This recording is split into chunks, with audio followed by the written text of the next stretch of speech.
This is In Their Closet Podcast. Welcome to In Their Closet. I'm your host, Elle Moore, and today we're joined by Britney Jones. Hey, how's it going? Britney Jones is a native Houstonian who is redefining what it means to be a millennial following Christ, a leader in corporate America, and a serial entrepreneur. Currently, Britney works at Chevron USA as an HR senior advisor. She received her Master's of Business Administration and Human Resources Management from Houston Baptist University and obtained her undergraduate degree at Clark Atlanta University in Mass Communication. Mass communication is a great major, by the way. Thank you. Britney knows her gifts and talents will make room for her. She seeks to become a published author, sought-after global transformative speaker, and empowerment activist. At the heart of her unique drive for personal development stands her leadership mantra, remain on the course, ignore perfection, and work for progress. Be an advocate for change, and remember, even in a dry spell, you can still bloom.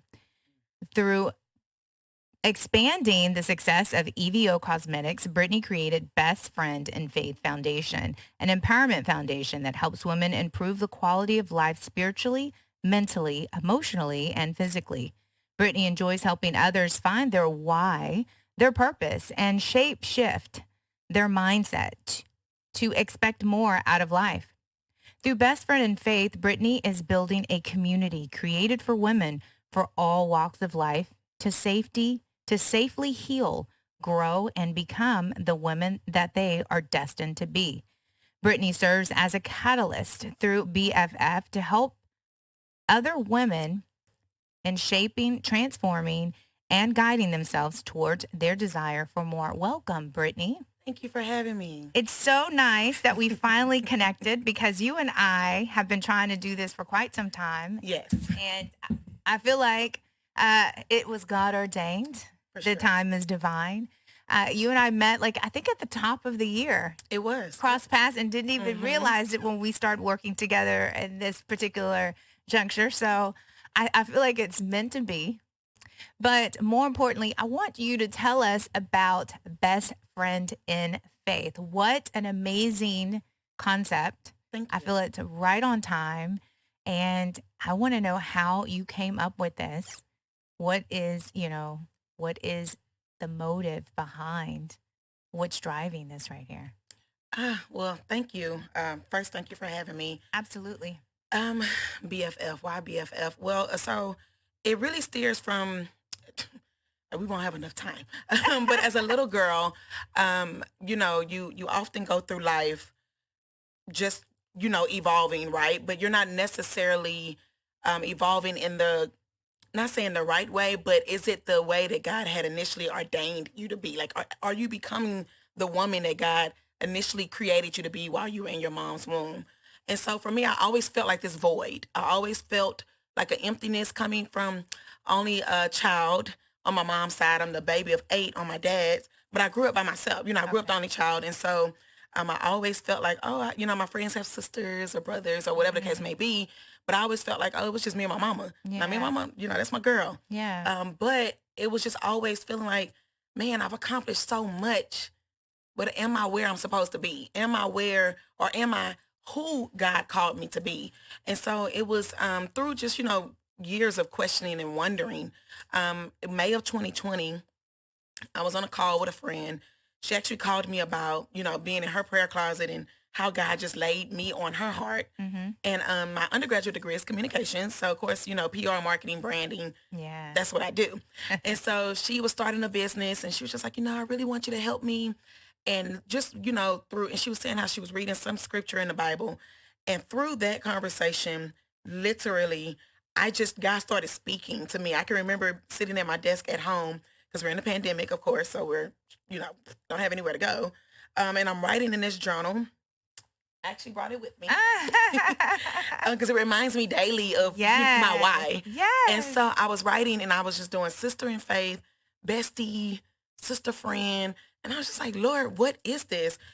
Ironically enough, about a year ago before that, I was in a dark place, like a really dark place where I was questioning my existence. Like, okay, Lord, I either need to know why I'm here or, Yeah. we need to go on and just end it all, right? Just being very transparent. Mm. And, just crying at night, just a really low place in my life. And I was just like, Lord, I need to know my why. I need to know my purpose. It's so detriment and it's important to me to know my why. And a year later, through a phone call, that's when he starts giving me Mm. BFF. I didn't realize what it was at that time. So I'm just writing it down. My boyfriend, now husband, I was like, babe, I don't know what this means. And he was just like, well, just do BFF. And I was like, best friend in faith. And literally, that's how it came about. And about a month later, unfortunately, I lost my aunt, who was like a second mom to me. So then I went right back to that familiar place of, in a dark place, just kind of being isolated. And a couple of months after that, I'm like, Lord, I'm just tired. BFF. He just kept dropping it in my spirit. And unfortunately, we went through quite a few losses within the past 3 years of pandemic. And it was at the beginning of this year when I was just like, you know what, Lord, I'm tired of running. I'm tired of avoiding and ignoring the call. Yeah. I'm just going to say yes. Yeah. And through my obedience, BFF has literally just defined itself. Yeah. I was like, oh, wow, this is a thing, and I didn't realize, because I wasn't going for popularity. I wasn't going for numbers or followers. It was more so of a self-healing. Yeah. And I was just like, well, Lord, I know I can't be the only woman out here that's needing this safe space. Yeah. And that's when I was like, well, BFF will be a community. So then I started like having some casual friends like, oh man, like this is really like, you need to go forth in this. And so I called them my BFFs because they were like my sacred community. And I was like, you know what? I can't be selfless with this gift that God gave me. I have to introduce it to the world. Mm-hmm. And so, which leads us to, I'm sure, one of your questions, but April 29th. I might have jumped April the gun. 29th is the event, Best Friend in Faith. We're all really excited. I think that before we even could get a chance to promote it, it has sold out. So that is great news. And that also confirms what you were saying, that so many people want this. So many people desire this.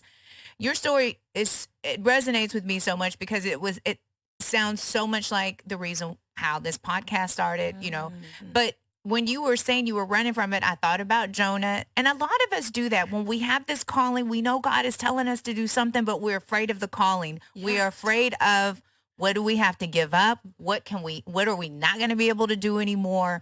What kind of stress, what kind of microscope is going to be upon us? What heaviness do we have to undertake? Like, we do run from it. Oh, yeah. Jonah had a calling on his life.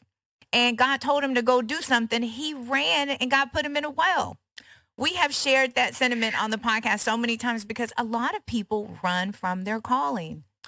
And it's crazy that when you're unpacking being called, it's because it's really because, especially for me, I've always said, Lord, if I can draw you to the VIP sections, we're being transparent, and I can get you in, the hottest spots. Right. I said, I know I can draw ladies to Christ. Yeah. And so it was more so of like, well, how would I be received? Yeah. Are they going to understand, that it's a shift taking place? Are they going to still love me?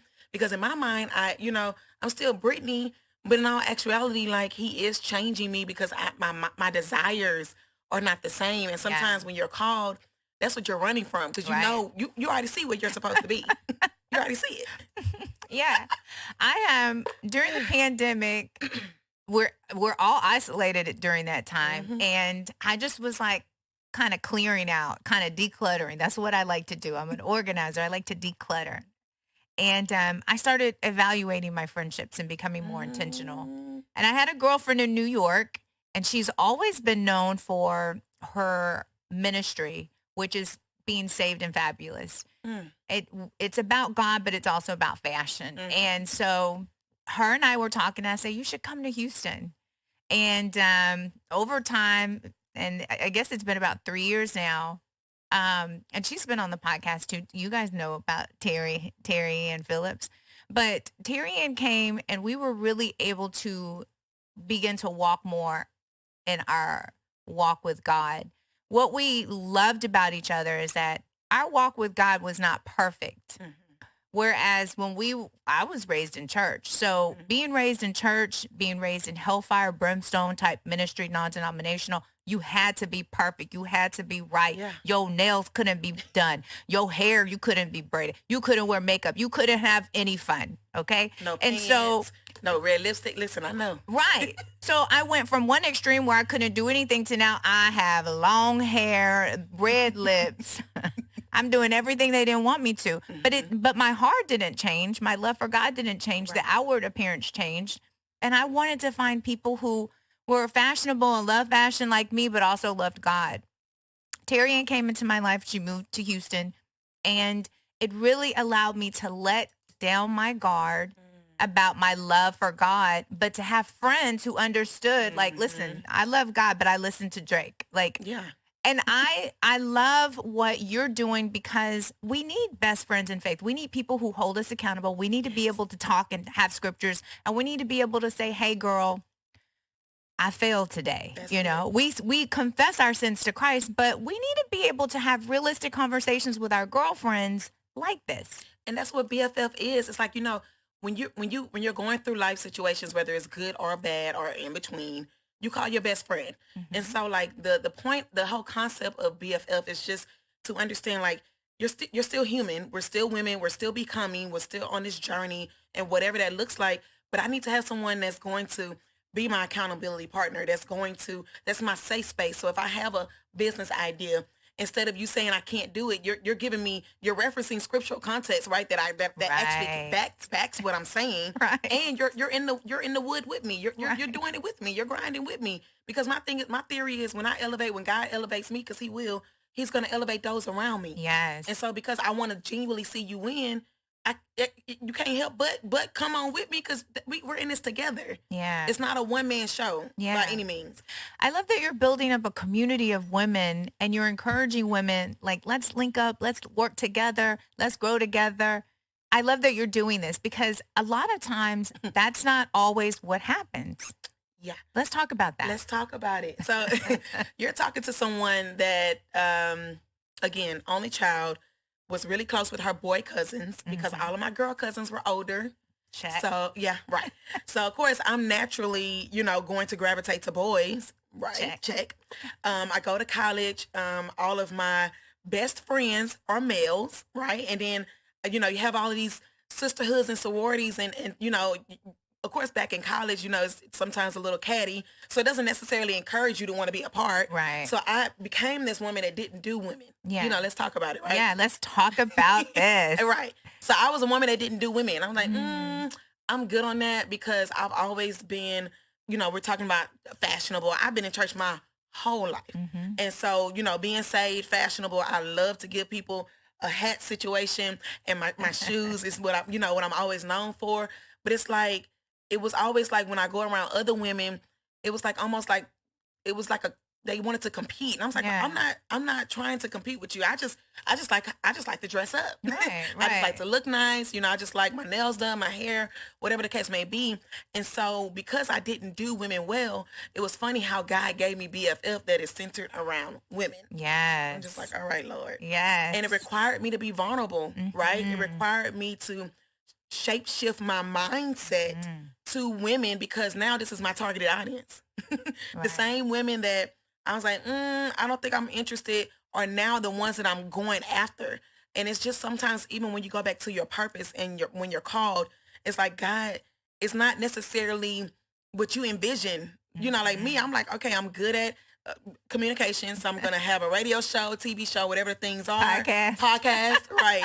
I'm good at fashion, so I might style you, but I don't really have to. These were all things that I was good at that I didn't necessarily have to deal with the heart, or the matters of the heart, or have to deal with the personalities, or sometimes if you're talking spiritual, sometimes the spirits that come with you just going through day-to-day life. Yeah. And that's the one thing that he's calling me to.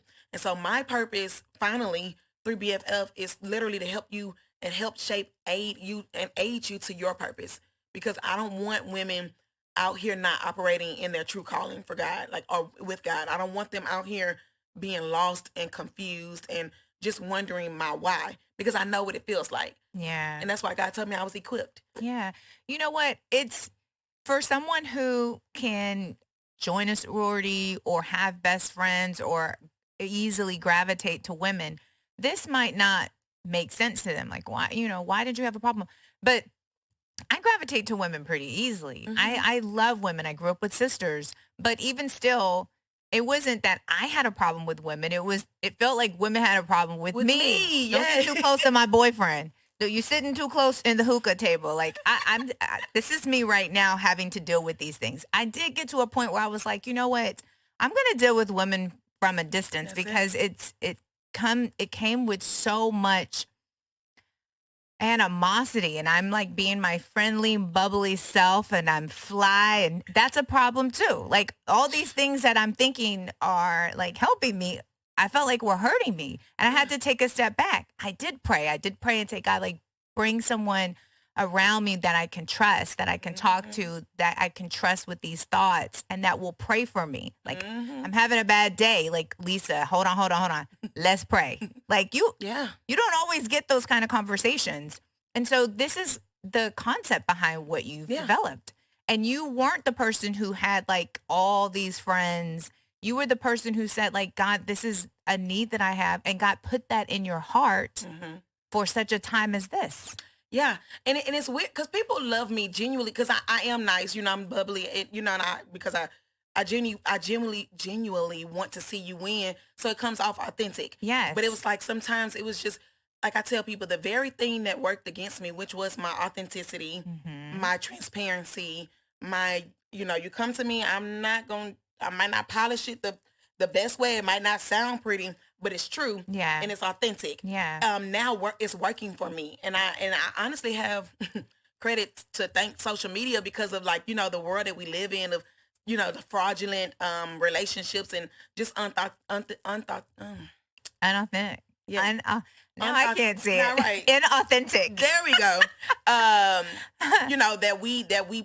is portrayed, especially specifically around Black women. Yeah. It's like now I want to change that narrative because my thing is, as my sister, why just because you have a podcast, why can't I have a podcast? Or just because you're interested in fashion, why can't I help you in that lane? It's like instead of us competing, let's more collaborate. Yeah. Let's more come together. Let's be a true community, a true sisterhood. Because it's really only,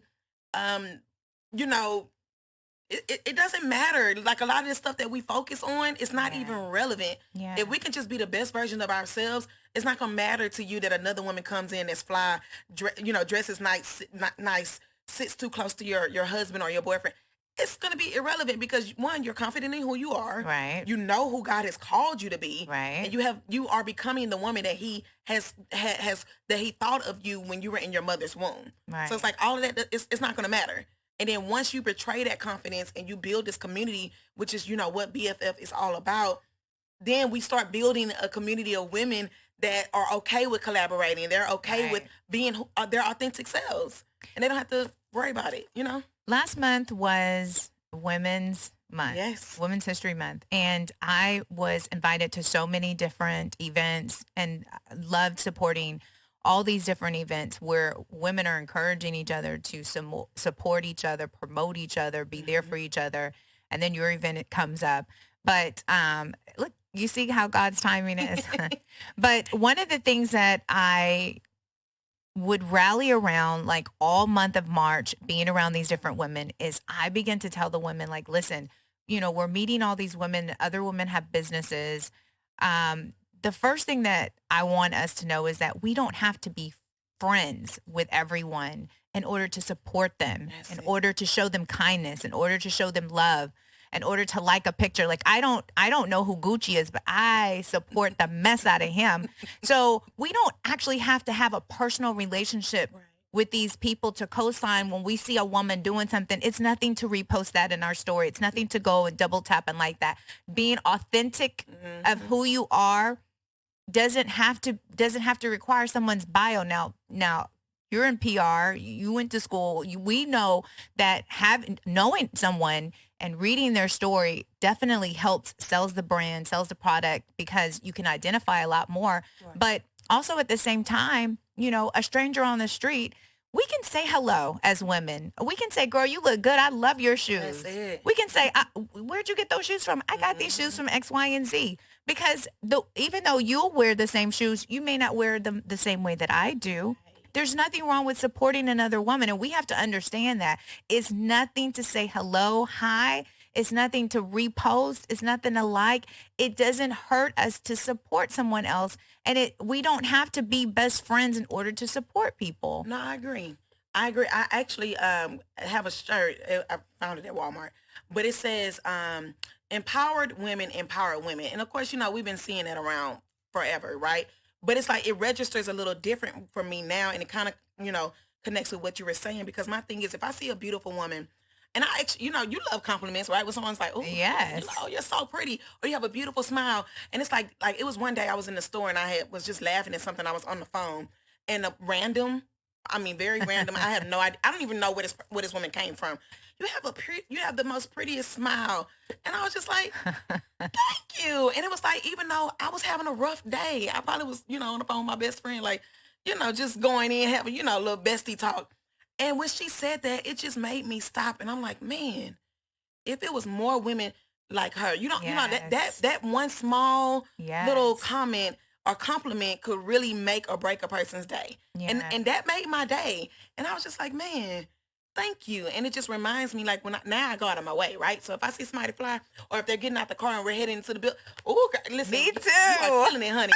Do you hear me? I love to give a compliment. I love a compliment. I love a compliment. What? The Bible says it's better to give than it is to receive. I love to give a compliment. Now, I love to receive a good compliment. But I also love how it makes my spirit feel when I tell another woman how fly she is. I love to recognize beauty. I love to recognize that spirit. I love to recognize another. You look good, girl. You look good, too. I was just about to come up to you and tell you. I love it when we match that vibe, that energy. That energy is important. Yes, I love it. But I also love that we are changing stereotypes. Absolutely. I don't want Black women to be catty. I don't want it to be like we can't get along. We can get along long enough to get in, have a brunch, enjoy a great show, enjoy great entertainment, enjoy great speakers, what have you. We can enjoy and support. And this is Houston. We're a very social city. Right. And we love a pancake, some eggs, and some mimosas. So like we're definitely on a Sunday or a Saturday, we're out and about, dressed up. We love it. I love that you're doing this. Well, thank you. And so I wanted to make sure I highlight.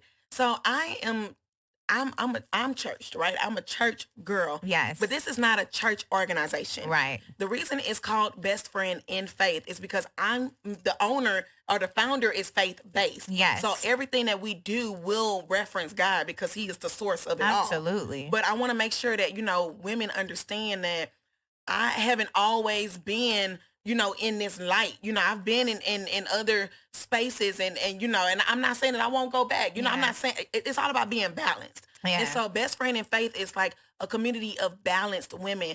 And I remember I was having a conversation with one of the mothers of the church, and she was just like, "Oh, what is the attire?" I said, "Now, mother, let me tell you." Let me tell you. He said, the mother. That told me everything right there.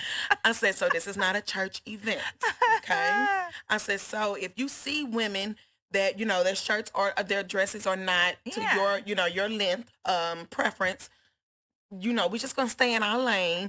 Because my thing is, I don't want to offend the unchurched women that are drawn to, to my community. Because at the end of the day, you don't know what through this community can assist with that woman, can help her. Right. So I don't want you trying to condemn her or trying to, looking her side and sideways, because that's not this occasion. Right. It's not church.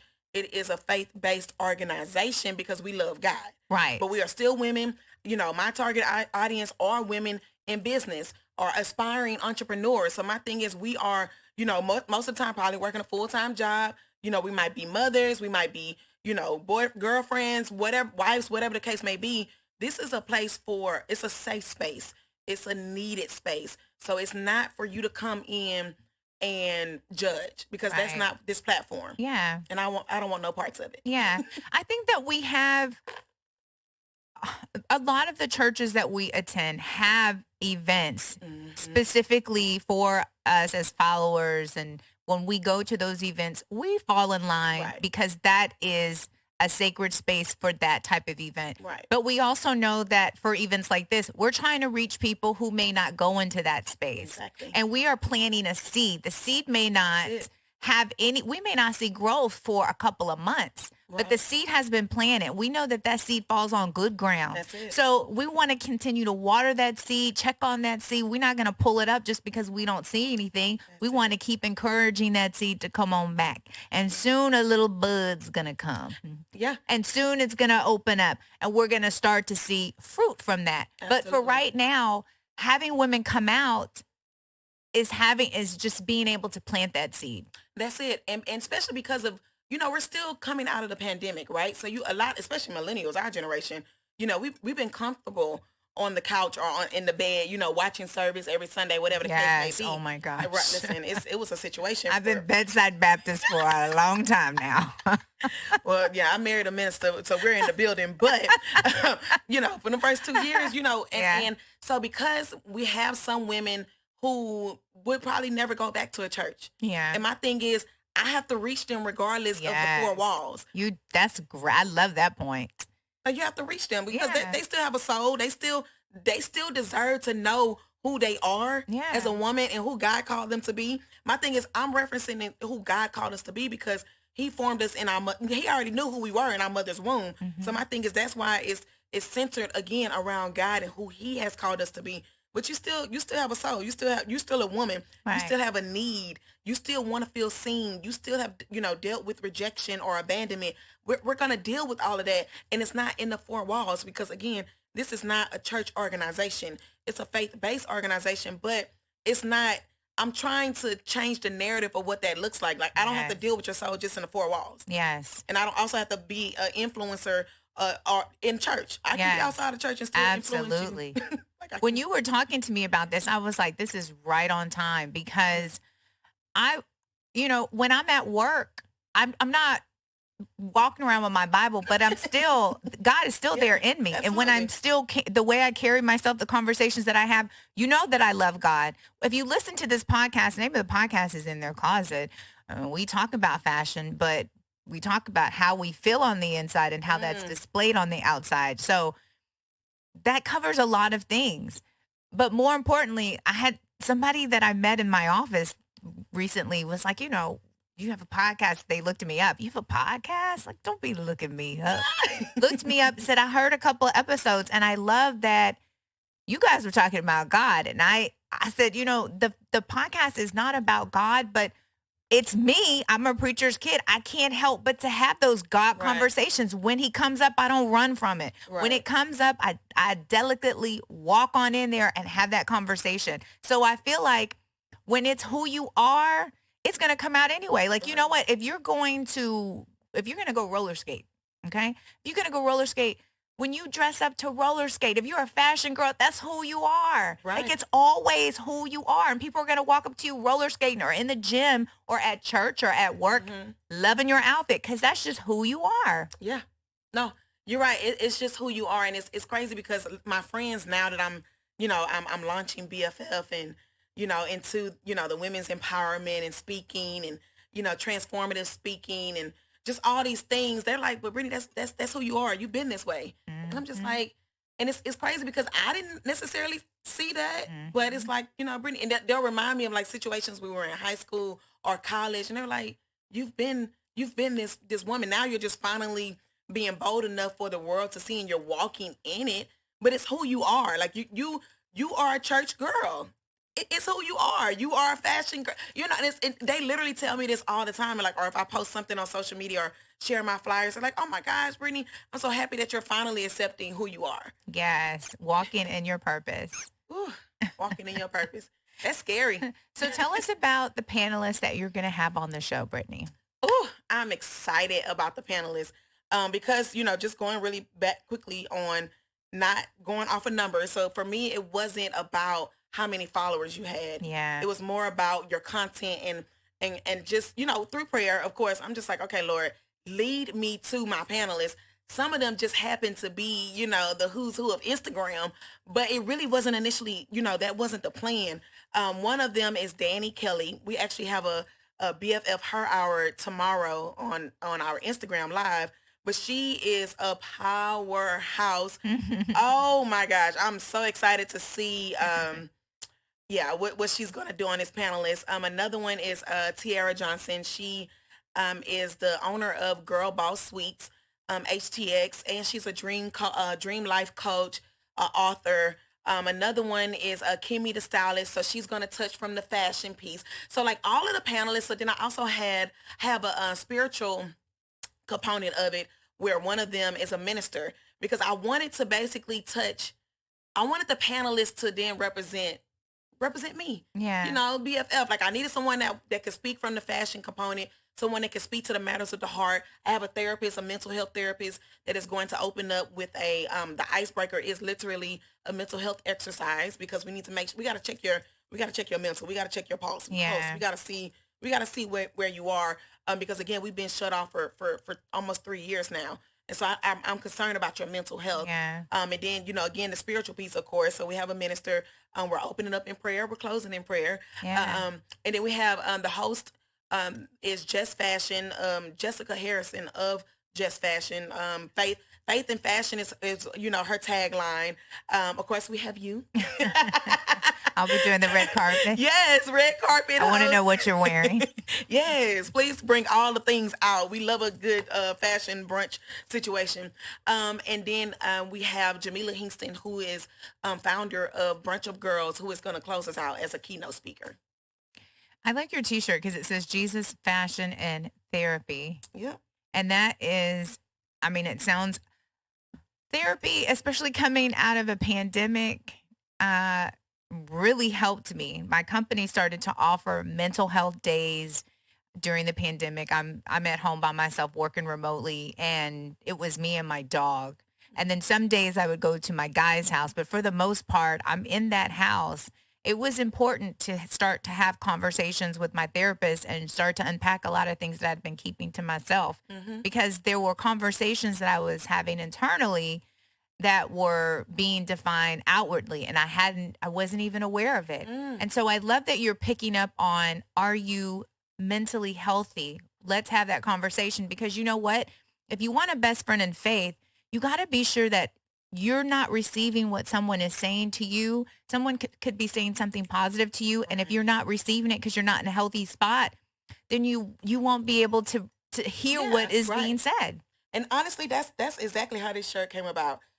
So without Jesus, I am nothing, right? Yeah. But because I was known for my fashion, I was able to dress up on the outside what I desired on the inside. But I was struggling like internally. So, if you looked at me, my Instagram or Facebook, I was giving you a look. Yeah. Like 100%. You serve the people on Instagram, honey. Well, bless the Lord.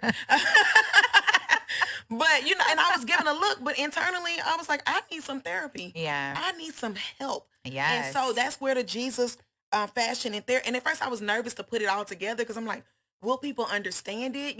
Without Jesus and therapy, to me, they work hand in hand. I tell people all the time, God equipped his people to yes, we need the Bible, yes, we need to read it and all the things, but he has equipped his people to help you on a day-to-day, basis, and apply different principles and tidbits and tools to live this thing we call life. Yeah. He has equipped his people. So my thing is, I don't understand. Church people are the main ones that are afraid of therapy. And I'm like, we're actually the ones that need it the most. Right. And it needs to be a program or, something that needs to be embedded within your mission of the church. Right. But that's where Jesus and therapy, and then of course fashion, because I love all things fashion, right?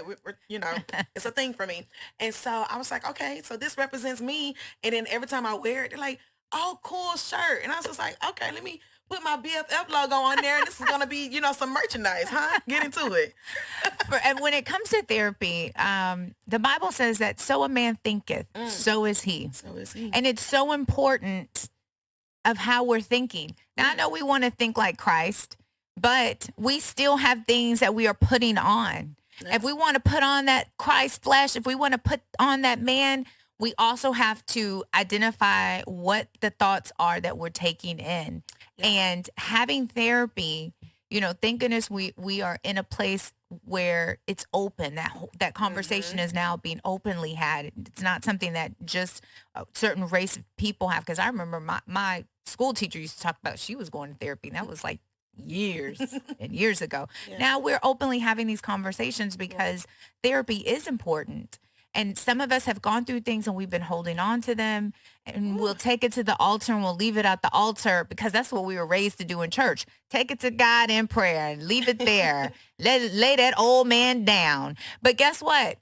We need to be able to have these conversations and say, I want to apologize to you that I treated you this way because it wasn't you. There was something going on with me, and I have addressed that, and I'm continuously addressing that. But I'm sorry that I treated you this way because it had nothing to do with you. It had something to do with me. Something to do with me. Yeah. And it's funny that you said it because, growing up in church, they always said, leave it at the altar. And I'm like, okay, after I done cried off my lashes, makeup is a mess. Hair, the wig might be coming off. It might not.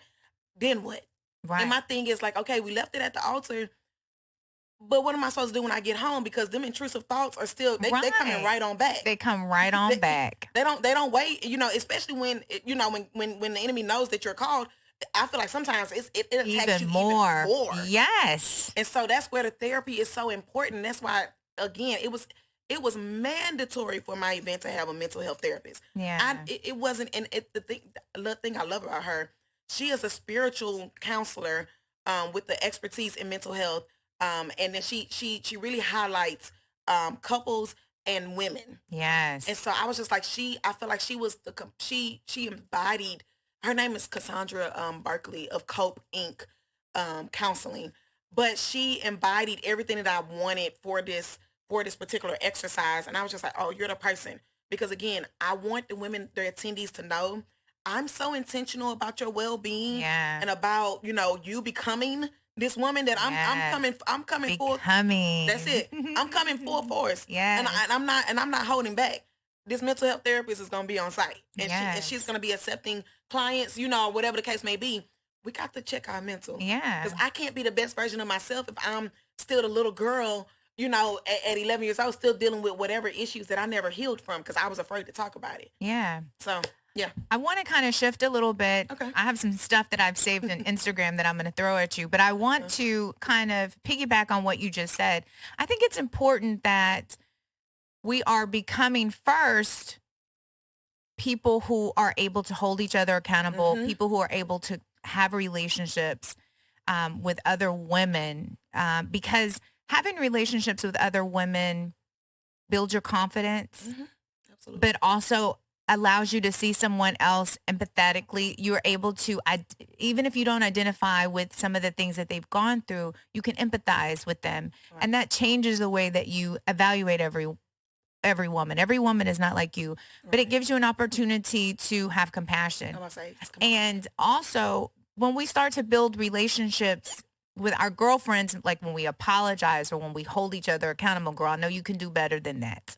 I'm your girl and I'm going to always have your back, but this is not acceptable. When we are able to start first having those relationships with each other, we can become wives, better girlfriends, because if we can't be good friends, we can't be a good partner to the person that we want to be with. You cannot. We have to be able to have good relationships with women and establish ourselves with women so that we can have good relationships with our partners, our boyfriends, who eventually become our husbands. First, apologize to your girlfriend, your mama, your sister, so that when you're in a relationship with a man, you can apologize to him. You can accept his apology. You can empathize with him because he wasn't raised the way you were raised. Right. You can honor him.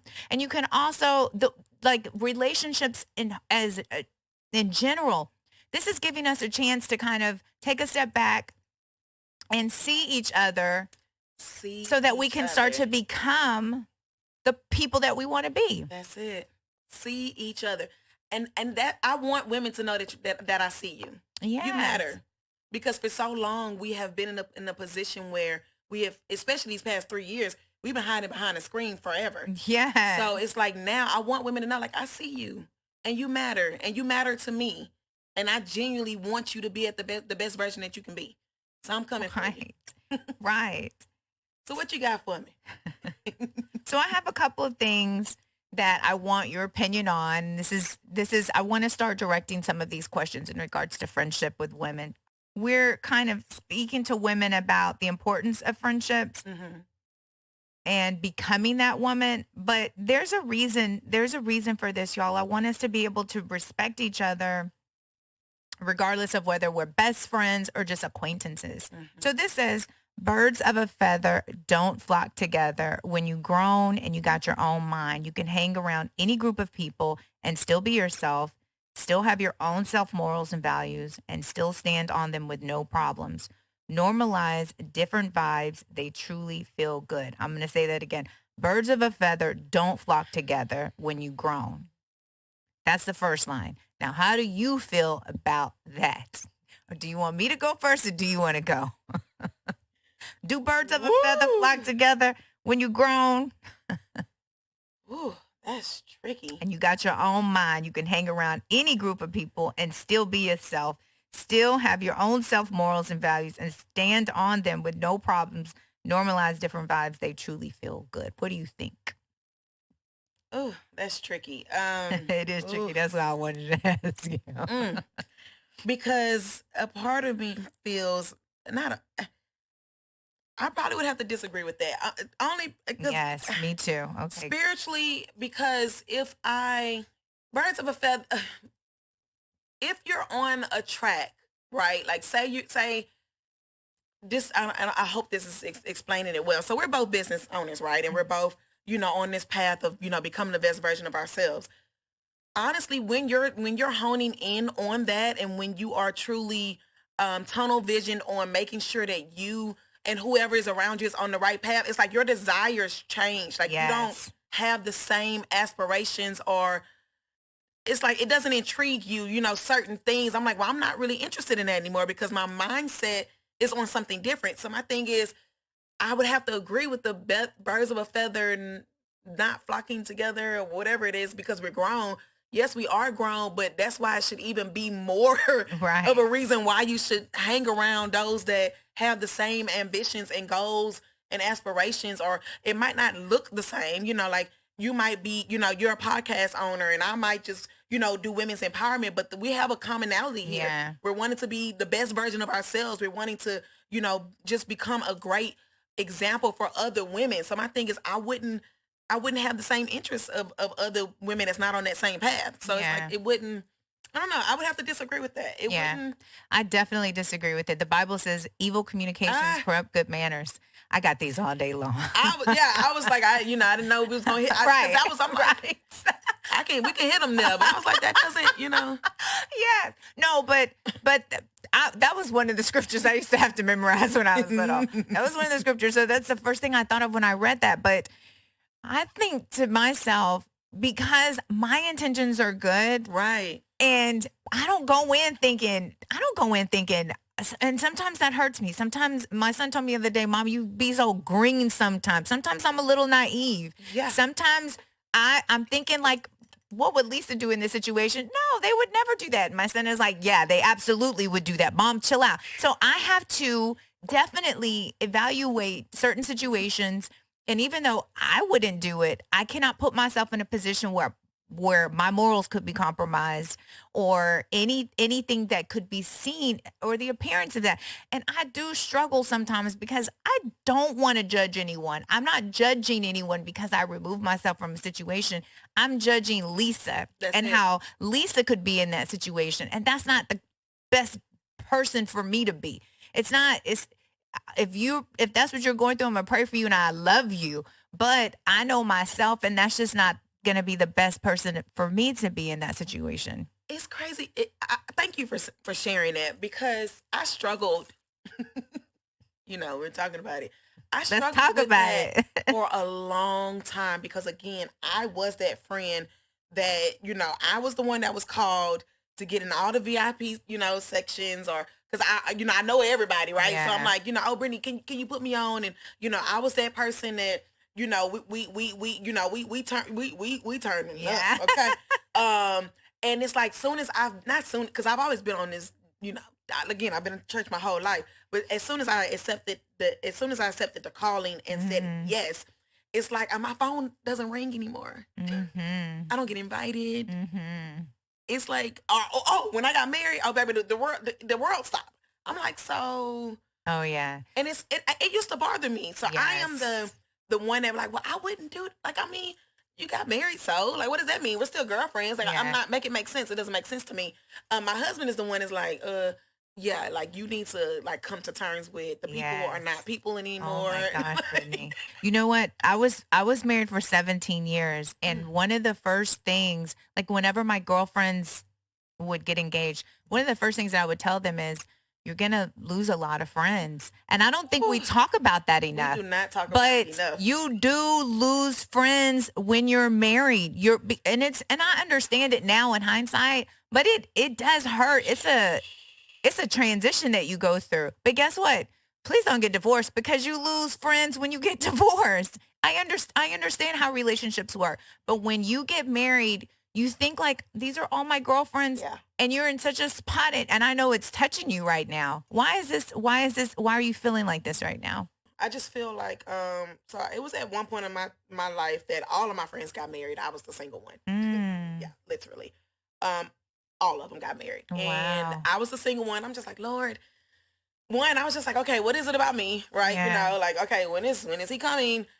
You know, had no idea. I've been knowing him since I was 12 years old, and you know, just through a casual friend date. Now I'm married, literally. Wow. And so a lot of my friends now are divorced, right? And so then I have Yes. some new friends that have come about within the past 13, 14 years that are, you know, still single. And it's like, for me, it's like, I remember remaining consistent Mm-hmm. even when my friends got married, or even when, okay, you got divorced, I'm still going to be, you know, I'm still holding Right. you down. Like, we need to pull up, you know, what we doing here.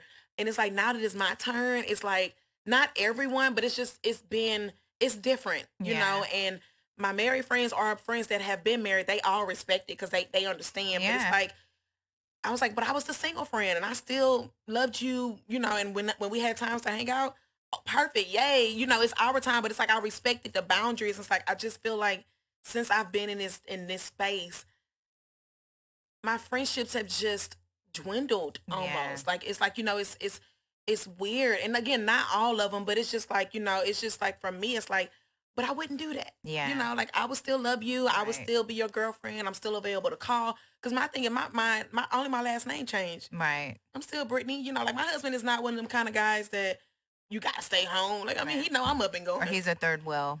Yeah, right. Yeah. You know, so he's a, you know, just go Yeah. be with your girls, you know, do whatever it is. And it touched me because I'm, you know, I'm dealing like that's something that I'm actually like I'm going through. And so that's why this community is so important to me because Yes. I need Absolutely. that safe space to, you know, marrying a minister or becoming a minister's wife and, you know, now being in a different limelight and, you know, certain friendships have, you know, ran its course, I guess is the best way. I still love them, but you know, it's different and, you know, just trying to embark on this entrepreneurship journey and it's just so much is changing in my life. Yeah. You've got a lot I got a of, lot. Yeah, it's a lot. you got a lot of hats. A lot of So how long have you been married? 6 months and 2 Okay. days. You're still a newlywed. Very much. Once the excitement of your marriage wears off on your friends, not necessarily you, once they get adjusted to this is your new life. I mean, this is kind of like your butterfly season. You're like going through this new metamorphosis, if you will. Mm. And soon, you know, this is kind of your time with you and your spouse and y'all are Right. figuring it out and y'all are going to soon be on a course where you can hit cruise. And then more doors will open and you'll be able to evaluate what type of friendships you want. But this might be, you know, just a season of pruning to see who deserves to be around you in this new chapter of your life because you're elevating. You're definitely going into a new level. And that's not to say anybody is beneath you or there's something wrong with them. It's just that you're on another journey now. This is a new chapter. And some of those people will eventually come back around. Trust me, it happens. But it is hurtful. It is hurtful. When you get married, me and my husband we're still very close. It's so odd. But me and my husband, when he went anywhere, I was with him because he became my new best friend. He Yeah. was literally my best friend. Yeah. I would tell him everything. And he would say to me, this isn't, Lisa, I don't know why you're hurt. This isn't your friend. Like, I'm able to look at this and tell. I needed to be able to trust him with my whole heart, to hear him tell me these people that I've known and been hanging around for years were never my friends. I needed to be able to hear that word. And then I was able to evaluate when new situations came. This is my friend, and this is what I prayed for. I knew now how to pray for a friend, whereas before I wasn't knowing who was around me. Right. I wanted people to hang out with me in the VIP section. They needed to look cute. We all needed to be able to get numbers. You know what I'm saying? They needed to drive a nice car, wear a certain shoe. My priorities were different. And then when I got a man, my man is evaluating my friend. Now, who is this you hanging around with? And why is she acting like this? And you've been hanging around her like for how long? Things did start to change. But when that happened, no matter what he said, when he was first telling me, I was telling him, you're so judgmental. Why are you? And then eventually I began to trust his voice. And I began to trust God with what he was doing in my life. And I have 2 girlfriends that I've had for 30 years now. It doesn't change the fact that I love to meet women. I love to make new associations. I love to collect women. I am a woman's woman, a girl's girl.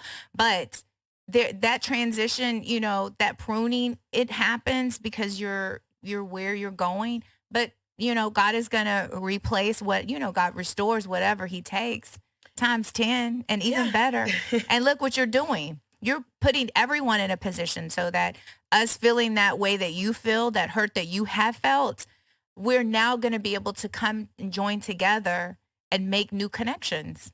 And that's been my sincere prayer, just in general. You know, when sometimes, you know, when he gives you a vision, like sometimes when you go forth, God is like, oh girl, I haven't even, like, you don't even know what I have for you. Like, you haven't even touched the surface, right? Yes. And so lately, you know, with me just being obedient, it's like, wow, like, okay, this is actually bigger than I imagined. And he keeps telling me, you haven't even touched the surface. Eyes cannot see. Ears cannot. That's it, baby. And I'm reminded, honestly, of Isaiah 60:22. And it's like, when the time is right, I, the Lord, will make it happen. Yes. Oh, that scripture does something to me. Yes. And it's because, honestly, he had to position me. Like my mom had told me, he is preparing me for what he has already prepared for me. And so he had to position me in a space where I had to go through the moments of rejection and hurt and disappointment from others that were really near and dear to my heart. Yeah. So that way I can then go through my healing process, therapy, you know, talking about it, learning how to become a wife and listening to, you know, following the chain of command of the husband being the lead and understanding when he speaks, you know, it's God, literally, it's a you know, it's a tunnel. Yeah. So he's speaking to him first. And I had to go through these, and I'm still going through it, but I had to go through these moments of just really like self-evaluation to then be in a position. That's why I still becoming, because I'm forever evolving. I want to make that clear. I have not arrived by any means, but becoming, because then I can be in a position to speak to the woman because I know what it looks like. Yes. I can identify with it. I can see it. Like I tell, sometimes when I meet women, and God is just so ironic how he does things. I love it. I always have a immediate connection or just an authentic conversation with women that look like me. And I'm not talking about externally. I'm talking about like even with me I was just gonna say it. I was gonna wait till you finish. But when we met, I mean, it was so genuine and authentic. We exchanged numbers. You gave me. We're sitting on the couch talking. We had no idea who each other were. You know, like we're just like, what? You gave me your nail, girl. And see, that's when I liked you, because I was like, your nails are fire. You gave me your real nail, girl. I went to your girl and everything. But that comes back to what I was saying. Like, if someone says your shoes are cute, sometimes people say thank you and they move on, and that's okay too. But sometimes people will say, girl, I got these from Saks on sale right now. They still have them. If you go, here's the link. Yes. And some women will go out of your way because, look, I'm genuine and authentic. I'm not intimidated by you. I want to encourage you to look just as good. Write down the number. You could get your nails done, and this how much it is. You know what I'm saying? Shout out to Yoli. Yeah. Yeah, but when I met you, there was that connection. And when we talked on the phone, we were talking about what you were doing. Everything that you were saying resonated with me. Even sitting on this couch, everything that you said resonated with me. I know I prayed for you. When I met Terry and I were hanging out, and Terry Ann said, I prayed for this friendship. I know I've been very intentional about the people that I have wanted in my life, and I've been praying for them, and they've been manifesting. So I'm so glad for you. I'm so glad that you're doing this and that we're partnering for have this come together. I know that God is making it work. He says that all things work for the good. So everything that you've gone through, it is for people like me and for people that are going to be there on April 29th. Yes, April 29th. To a packed, sold out house. I know. It's so crazy. My husband told me when I first said I'm going to drop the flyer on my birthday, he said, I'm telling you now, you need to get a bigger venue. Mind you, I was still like looking, I said, well, husband, I hadn't quite picked out the venue yet. You know, I'm just stepping out on faith. He said, I'm telling you, it's going to be sold out. And I was just like, Mikey, what are you talking about? Like, yes. And he literally been like, and every time, so initially, I had 45 tickets. He's like, I'm telling you, you're going to have to go no, he was like, you're going to have to go to 60. He was like, better yet, you're going to have to go to 80. Why are we at 80? So, and I said, you know what? That's the husband's voice. And he just kept speaking to me. He's like, Britney, women need this. He was like, and you're the perfect person for it because they know what they know what they're getting when they get with you. Like they know you're authentic. They know that you're pure. You know, I'm emotional. Obviously, you've seen me cry a couple of times because I'm passionate. Yes. And I genuinely want, I just want people to see my heartbeat. Yeah. And it's like when women get it, it registers different with me because I'm like, man, you get it. Like I didn't have to try to sell you on who I am. It's like you saw me for who I am and you love it. And I love that for you. And I think that's why I pray for you. I literally have been praying like, Lord, send me BFFs is what I'm calling them. Yeah. Send me BFFs that's going to understand that it's going to take work. Yeah. Because nothing happens overnight. It didn't happen overnight, you know, with your hair growing or your nails or, you know, getting a sense of fashion. Everything it's a process. But if you just send me women that are willing to go through the process and understand it's okay sometimes that I might not like you. I'm responsible to love you and I love you. I might not like everything that you do or how you respond to certain things. But that's why as a BFF, I don't have to like you all the time. Yeah. But I got to love you in your process. I got to love you in your good and your bad and your unknown. Because it's gonna be when you're becoming her, it's a lot of things unknown that you don't even know about. Right. That when you dig deep, a lot of things unfold and we want to address those hidden layers. Because that's all it is hidden layers that we haven't addressed, we haven't talked about. And I want to do that with you. I don't want to be selfless in this journey of becoming her. I want my BFFs to come with me. And I tell people, I'm not going to beg you to be on this journey because I believe who God has for me, he will send. Yes. But I want to make sure you have an open heart, that you remain authentic. Yes. And you remain transparent because at the end of the day, that's the only thing that's going to make us best friends. Yeah. In faith. You know what? Having a best friend in faith is having a girlfriend and you talk to her and things are going great. And then, you know, in a couple months, she may do something and it offends you and it hurts you. But that's that accountability. That's picking up the phone. That's not going silent. That's picking up the phone and saying, you know what? You hurt my feelings. I didn't like the way you did this. And that's me not being offended. That's me saying, I'm sorry. I didn't mean it that way. Or I'm sorry that you feel this way. Hold on. Let's pray about this. Or like, let's get somebody else on the phone who has our best interest, who knows, like both of us, we're good people. We might have offended each other, but that wasn't the intention. Let's have a conversation. Or you know what? Let's take a break for a minute. Let's pray on this. Let's think on this. Let's see how to handle this. Not write each other off, start talking about each other on social media. Yes, we're not going to do that. But when we understand how relationships are, especially with women, and that's why I'm so excited that we're working on these relationships with women. But when we understand that we're not going to be perfect, we're becoming these people that we want to become. When we understand this, then we understand the guy that we pick, he doesn't come perfect. He will make mistakes. He's going to have to be able to apologize. But sometimes we're the example. Sometimes we humble ourselves and say, I'm sorry, I didn't handle that correctly. That also gives him the opportunity to say, babe, I didn't do that right. I'm sorry. You know what I'm saying? So you find that you're an ambassador for BFF because it's like you understand the entire. That's about to be a thing. But it's like you get it. Yes. Because it's like that's why I try to make sure. I don't know. Sometimes I struggle with my wording because I want to make sure. Sometimes I'm so passionate that I struggle. But it's like it's not church. It's just we are going to let's pray about this thing. Sometimes I feel like if we prayed about more and talked less or get on social media less, we will be much more impactful and effective. Yeah. And we struggle in that area because instead we go on social media or we do the subliminals or we go missing. Yeah. We just go MIA. And I'm like, if I offended you or if something I did, didn't sit well with you as my best friend in faith, call me. So one, we can talk about it and then we can pray about it because the enemy loves confusion. And God is not the author of confusion. Not the author. So it's a confusion in there. God ain't nowhere in there. Right. And so my thing is, as a best friend in faith, we got to talk about it. We got to address this. And then we got to be adults, since we want to talk about the grown piece of birds of feather, whatever that quote was. We have to be grown and talk to one another and address those issues and make sure that we're still checking we're doing a post check. Yeah. And like, just making sure you good. Like, you good, BFF? What's up? Like, let's talk about it. Yeah. But it's also identifying you may not be ready to be around me right now. Ooh. And that's why we have Cassandra. Because she's going to talk to you and let you know, I didn't do anything to you. You received that wrong. I'm going to apologize.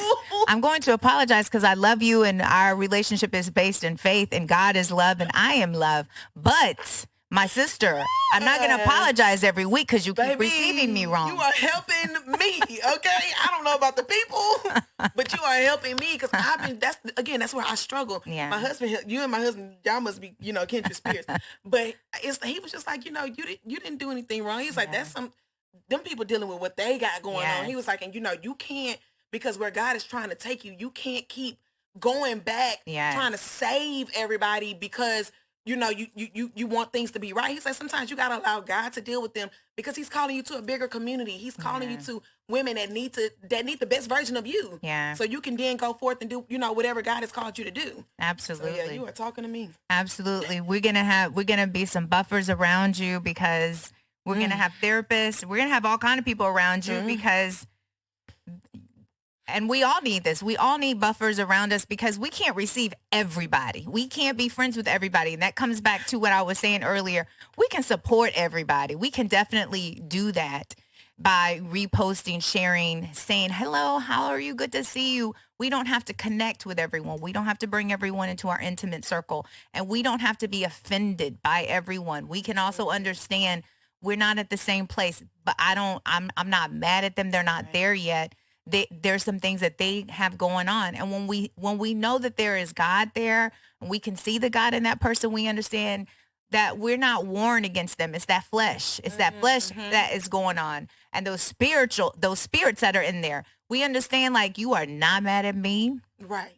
You are mad at something else, and I'm not going to take it personal. God is good. Have an amazing day. That's it. Love your shoes. Gotta go. I love it. I love the look that you have going on, but I can't, I don't have the capacity. I don't have the bandwidth. And it's crazy because, so when you talked about the access, I want to kind of make sure I hone in on that with BFF. So of course we're launching through a brunch, which is open to the community. Yeah. However, the actual BFF community is literally a limited membership because I want to make sure that it remains that we become what we need to be, that buffer that you're talking about for the people that are going to be drawn to us naturally because of social, whatever, because they need it, right? But I want to make sure that we become that solid buffer, and that's why it's limited, and of course it adds exclusivity. But it also allows me and my other BFLs that will join to remain intentional to ensure that we, because it takes work. And so now you're bringing all these, however many women together. We then has some purging that we have to do individually and collectively. Yes. And we can't, because my mission and my intention is so, not restricted. That's probably not the right word, but I'm so intentional about making sure that we all become the woman that we need. It can't be open to everyone. We have public events. Yeah. I guess is the best way to put it. But the membership is more private. It's more intimate. Yes. It's more where we will be able to have those, therapy sessions and have those accountability partners that you truly build an authentic relationship with. Yes. And so I just want to make the access is a big thing because I can't have it at 300-400 people, because then we forget the main source of it all is becoming the woman that we need and that we need it. So it's I want to make sure that I just highlight it. No, I totally understand. I have 7,000 followers on Instagram, and to me, that's a lot. Now, I know there are people with M's behind their numbers and K's behind. I prayed when I made my account public because I'm so private. I was so nervous to be just out there and have strangers looking at me. Sometimes it still makes me nervous when I say I'm going to be at this event. I'd be like, Lord, please don't let crazy people show up. But 7,000 people to me is a lot. And people will see me and be like, Lisa, you be everywhere and you know everybody. And I always correct them and say, like, I don't know all these people and I'm not friends with everyone. A lot of times when I show up to places, I show up by myself and I know people are going to be there, or I'll have one plus a plus one. But for the most part, I show up by myself. And I'm a person that, I have two friends from years ago and they're not in the club with me. They're like, Lisa, that's for you in this new life you got. I'll see you on Sunday for dinner. But for the most part, I do have to put like a buffer around me because I'm such a friendly girl and I'm such a girl's girl. And I walk up to people and I talk to them, but everyone is not my friend. And I don't want to be like, snotty or bougie to where like, I don't want to be friends with everyone, but I want to have a protection around me. I don't want everyone to think because you see me taking a picture, this is public relations. Yeah. This is me marketing and branding. It is not me being best friends with everyone. It's me supporting everyone. And I do like the fact that there is an exclusiveness that comes with being my friend. There are private conversations that my friends have the opportunity to have. It doesn't change the fact that I love to meet people and I love to be friendly to them. But it also means that, there's going to be a certain level of how much I can share. And I think that's what you're saying. Yes. He had his disciples. I mean, he was all over. Yes. I mean, thousands. Exactly. But he kept, and even some of them. Yes. Let's talk about it. So my thing is gosh. Right. We'll be oh my gosh. See, that was good right there. But that's my point. So my thing is, by any means, I'm not comparing because you got to make sure you make it known. Yeah. I'm not comparing myself to Jesus. Yeah. What I'm saying is that even he was selective. Yeah. On absolutely. who he broke bread with, who he sat down and had dinner with. And my thing is, we have to be selective on, especially with that intimate private space, because I can't be available to everyone if I'm trying to deal with the little dealing with a little girl and someone is hard work. That's why it can't just be me. It's a community and a team, but it's also some experts that's what they do, because I stay in my lane. Right. I'm in PR and marketing. Right. I ain't nobody's therapist. Okay. I go to therapy, so I can't. That's not. But I want to make sure that I'm providing the resources that you need to then become the best version of yourself. And so I can't be available to everyone. And that's a struggle with me, because I like people like me and because I'm nice and I'm friendly and like it's the gift and the curse. Right. Yeah. And I'm just like, oh Lord, okay, I can be available here but unavailable there, and it's a struggle, and that's something that I'm dealing with. But again, I like when you put the buffer, because that's important. Like, I have to have people around me that can, because and God has the relationship, like, just God is just he's been bringing women that like are a little bit more stern than me. That's what I like to call it. But it's like, I'm like, thank you, Lord, because I need that, because in my mind, hey, come on, everybody, let's go to the park, whatever. And God like, nah, you tripping. Yeah. Like, you need to reel it on back in. Pause. Take a break. Hold on. And when he's building that community around me, it's like, even though, sometimes I'd be like, well, why not? But then, like, he just reminds me, like, no, even Jesus had to have his select few around him, and they served as a buffer to all of the people that wanted his attention. And so I just, Yes. So what's our takeaway when we leave here today for the people? What's our takeaway? Being selective. Absolutely. Understanding that when you realize it's God's time, you wait differently. Yeah. Understanding that, leave it up to you. We can't be everybody's friend. We can be friendly. We can love, everyone. We can be nice. We can genuinely want to see you win, but that doesn't mean I have to allow you in my personal, space. Right. And that you Well, we sold out on April 29th, but you need to follow our Best Friend in Faith Instagram because we're dropping our next event coming On up. April the 29th, Best Friend and Faith. We're going to enjoy this amazing event and get to fellowship, make some connections, dress up, look cute, and have something good to eat. Yes. And thank you so much, Britney, for listening to your calling and following your purpose and bringing us together, because that's what, you're going to get a lot of like-minded women at this table. I remember when I made the post, I make a lot of business posts and they don't, I turn the likes off because you know how a business post does. It's not going to get a lot. I had so many people commenting, so many people liking, like, Lisa, I love this. So I know the time is now. And I am so excited that you're doing it and so happy to be working on it with you. And I've prayed for this. So I'm wishing you all the best, and I'm happy to encourage you to continue to go. Well, thank you. Go. Thank you. My unofficial BFF ambassador. She's about to be on Instagram. So tell the people where they can find you. Yes, on Instagram, you can find me on under Best Friend in Faith, as well as Britney Turner Jones, Britney Turner Jones. Thank you so much for being here today, Thank Britney you. Jones. And thank you for following your purpose and listening to God.